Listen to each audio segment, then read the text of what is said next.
I first like to say that I want to quote from Neely Fuller. He wrote two books. It's called The United Independent Compensatory Code System and Concept. And it's basically a textbook, workbook for thought, speech, and or action for victims of racism and white supremacy. And I like to take a quote from there. But before I say anything else, I like to quote this man and say that he said, "If you do not understand white supremacy, racism, what it is and how it works, everything else that you understand will only confuse you." So with that said, in the system of white supremacy, they own everything. They own the banks. They own us.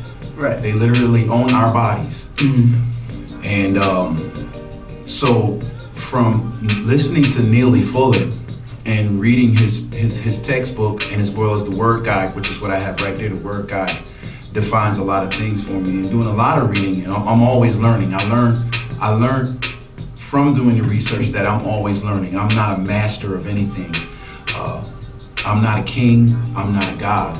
Because in the system of white supremacy, I'm just a boy. I'm just a ward of the state. I'm a prisoner of war.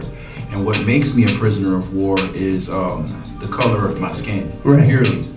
And I'm not in a race to do anything, but yet still we see on applications, what color are you or what race are you? For me, the definition, and I received it from Neely Fuller, is that in order to be a racist, you gotta have money. In order to have an attitude, you gotta have money. But the point that I'm trying to make is that because I don't own anything, because I'm considered a boy in the system of white supremacy, the first step that I've made is to own myself. And I've took necessary steps. And the first step is to get what you will call your certificate of live birth from the Department of Vital Statistics. And you have to get it authenticated on 3 levels: on the county, where you were born, the state, and the federal level. The reason that you want to authenticate your certificate of live birth is that you can literally, the word authenticate, you want to authenticate that this is actually you, right? Okay?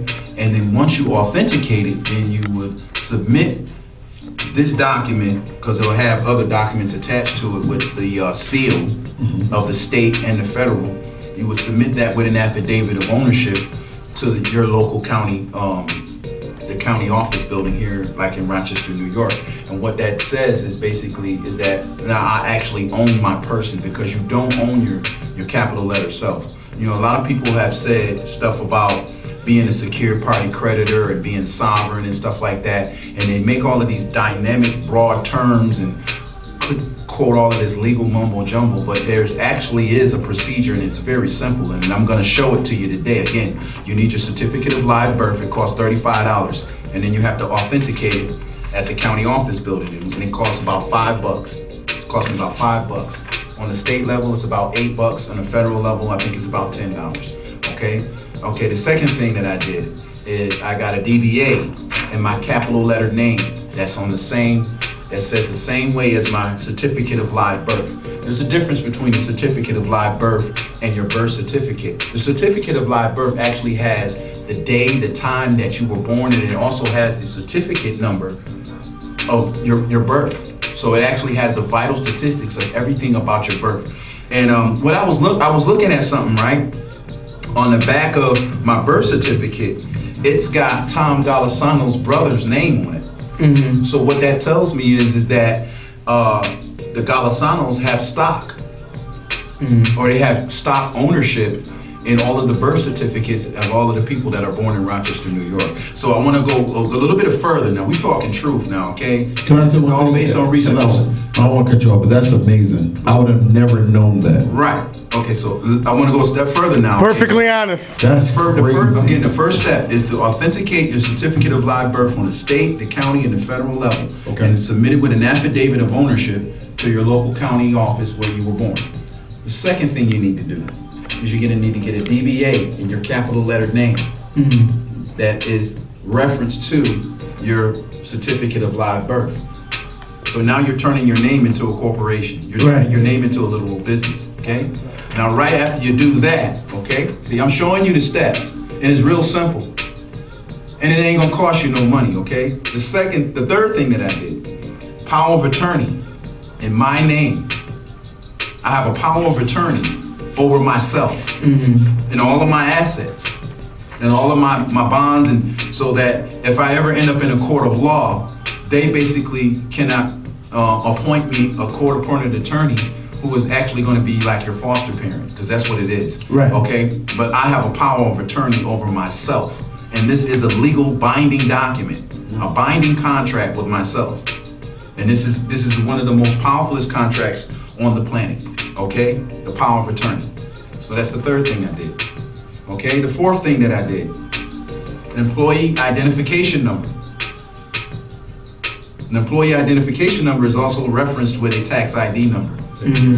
So I have a tax ID number, an employee identification number, where, you know, it basically, and it's all attached to my DBA, which is attached to my certificate of live birth, which is attached to my power of attorney.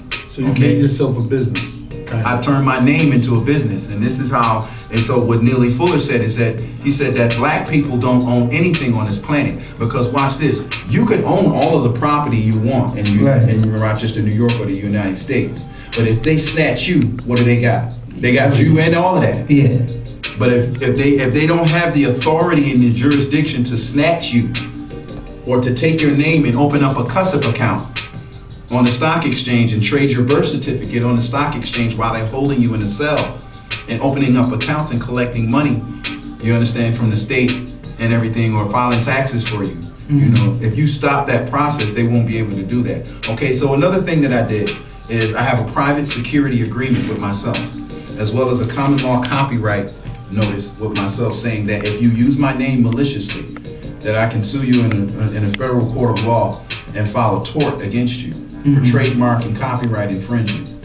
And this is a legal binding document, okay? So another thing that I did is also because, you know, I'm doing my thing because I want to own myself for religious purposes, because I want to protect my mind, my body, and my soul. I also have an ordination, a certificate of ordination. I've been ordained as a minister. But this is, again, in my capital lettered name. And this is all going towards, you know, securing, you know, an interest in myself. You know, I have a diploma, you know, and so the reason that I have the reason that I have a diploma is it's important to have these type of documents, because they'll say that, you know, you're not mentally competent. I want to see the mink coat. You're not mentally competent to run a business. Right. Well, according to the University State of New York Education Department, I'm a competent person because I passed the basic skills test. Yo, before you begin, everybody clap, please. That's perfectly honest, y'all. That's perfectly honest right there. He's competent, y'all. Right there, I would love to hear some comments on that. Okay, so we're gonna stop right there. We're gonna stop right there. Hey, we'll be right back. God damn it. That, you know what? We'll be right back. I don't know you can do all that. Shit, yeah.